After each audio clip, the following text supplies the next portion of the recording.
Welcome to the 30th Peep Show mini episode. I'm a singer-songwriter and a marketing consultant and a bravery coach for my fellow creative misfits. And sometimes we get submissions of questions from our fellow creative misfits. And this one comes from Susanna. She simply asks, "Hey, how do I ask for my worth? I'm tired of feeling like I'm underselling myself or worried that I'm overselling or over asking for myself." So that's what we're going to talk about today. If you are curious about any of this kind of stuff that we talk about on this podcast, I encourage you to go check out BareNakedBravery.com, first of all, for a whole bunch of stuff. Secondly, go to BareNakedBravery.com/guts to check out the 6-week class that we do together as a group. We take an unfinished project that you have and put it out into the world, and it might even include asking this question about this project. How much is this project worth? How much should I be asking for this new product? How much should I be asking from my guests and my audience members in a show or a gallery showing? These are very pertinent questions. This specifically is a very pertinent question that I could talk days and days and days about. So I'm just going to set a quick little timer, and I'm just going to gab to you about how to ask for your worth. And there are so many ways. So let's start with this. A lot of people will go for what is standard, like market standard or industry standard or locally standard. So in the case of, say, teaching piano lessons, it might not even be feasible to get paid $100 an hour in your area for piano lessons. Maybe people don't have the money for it. These are also, I would say that this is also a myth in some cases, that you can't charge more than what is standard in your area. You can.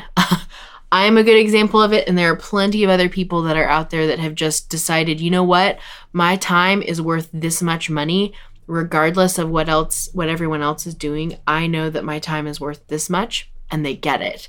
So there's a bunch of different constraints that you can use to ask for what you are worth, or to set your prices, basically, or set your rates. One of those ways is your local economy. So looking outside you for that constraint. You can also look within you for that constraint and say, okay, what is my budget asking me to charge? I would like to charge, or I would like to make X amount every year. And if I'm making that much every year, then I would like to be working this much every year. And that means I need to have this many clients every year. And you work it down to, if I'm doing that, then that means I need to be making this much per hour per client. So you can work yourself and your hourly rate backwards from that point. I would say that anytime you're asking yourself, how much am I worth? How do I ask for what I am worth? Use your constraints. First of all, anytime you're trying to be brave, using your constraints is important. But your constraints will help give you validation. Because, say for instance, you know that, say, making $50,000 a year on your work is not that much. And there's a lot of people out there that are making more than that. So if you work your hourly rate backward from that, then it'll be really clear to you when somebody, or if somebody, that usually doesn't happen, if somebody makes a qualm or has a qualm about what you're charging, you can say, well, listen, you know, or I should say, you don't have to say what you're making, but you know that you're not asking for much. You're just asking for to not be in the poverty or below the poverty line. And I think people will respect that. Or if they don't, then that's also, you might be working with the wrong clientele.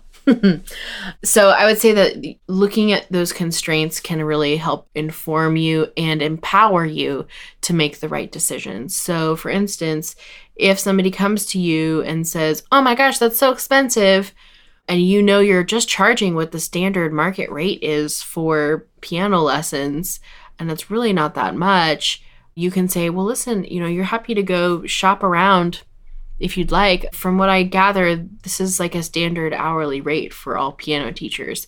That response comes back to, oh, okay, I kind of know what I'm talking about. There's that level of validation that you can lean on. And yes, it's a constraint, but if you look at it in a different way, it's also validation. So it can help empower you to make these decisions and actually ask for what you are worth. I know that this is something that's kind of overlooked when people are asking for what they're worth. A lot of people go for what they just need, and then they make what they need. But then they're like left with this, like, they don't have extra money left over for going out with friends, and they still feel like they're on a shoestring budget because they set their life up to be on that shoestring budget, because they set their prices according to what they just need, not what they need to thrive. So I encourage you that if you're in a season of looking at your pricing structure and your business structure and your business model, really incorporate that level of what is it going to be to thrive. So a lot of times what I have done in the past is say, okay, what is the bare minimum? What am I willing to do this for? And it's going to be the need level. What's that price? Then I do a thriving price, and then I do a more than thriving, like a magnanimous price. So like, oh, I'll have plenty of leftover to do all the things I want to do and be generous with all the people I want to be generous with if I'm making X amount of money, per hour. But if I make this amount of money per hour, then I'm thriving. And if I'm making this much per hour, then I know that I'm at least getting all my needs met. So that's usually how I go about this kind of stuff. And sometimes, depending on the situation, I'll take it, individually based. But in general, I know you asked the question, not necessarily how do I set my rates, but how do I ask for what I'm worth? That is a huge question. I know that when you are sitting there and you're having the discussion with a client or with a future employer, and you're really putting yourself out there and saying, you know what, I'm worth more than this. It's nerve-wracking. Man, the last time I did that in a big way, I was really nervous. I set up this huge, massive proposal and asked for almost double my rate, and they accepted it. But I think it's also, I was validated in that moment. I was validated by the fact that I knew that I could provide this person an immense amount of value for the work that I was doing for them. So I think there's that level of believing in yourself before you can ask for what you're worth. You have to know that you're worth it. First of all, you have to know that you're worth it. And if you don't know that you're worth it, then go back and figure it out because you can't ask for more money, or you can't ask for what you're worth if you think you're worthless. Because if you think you're worthless, then other people will think you're worthless too. And that's going to be a big problem for your bank account and for your business and for your family and friends and all of that. So get really honest with yourself and go, you know what? Am I worth it? Am I worth somebody paying me money to help them get something finished? Or is my art worth this much? If you don't think it is, then that's a bigger problem. And that's bigger problem than asking for more money. Self-worth is a huge subject that I'm happy to talk about some more. But in general, I would say if you're talking about pricing structure or asking for more money or having a standard rate for your gigs or an event or something like that, then I would say use the market constraints and also use your internal constraints to help you give yourself a little bit more empowerment to lean on those constraints as validation for your pricing structure. And aim for thriving. Don't just aim for needs. That's really important. So speaking of needs, we need you to be brave. So if this subject matter has scratched the surface of something that's really deep in you, then I encourage you to go check out BareNakedBravery.com/guts and check out the 6-week class that we've got going for creative misfits like yourself who are asking these really big questions about worth and honesty and authenticity and integrity and putting yourself out there and asking for what you're worth. These are really important, big, huge questions that we get to unpack together. So BareNakedBravery.com/get for all of that. In the meantime, though, we really do need your bravery. We need your vulnerability to keep asking questions like this. So thank you, Susanna.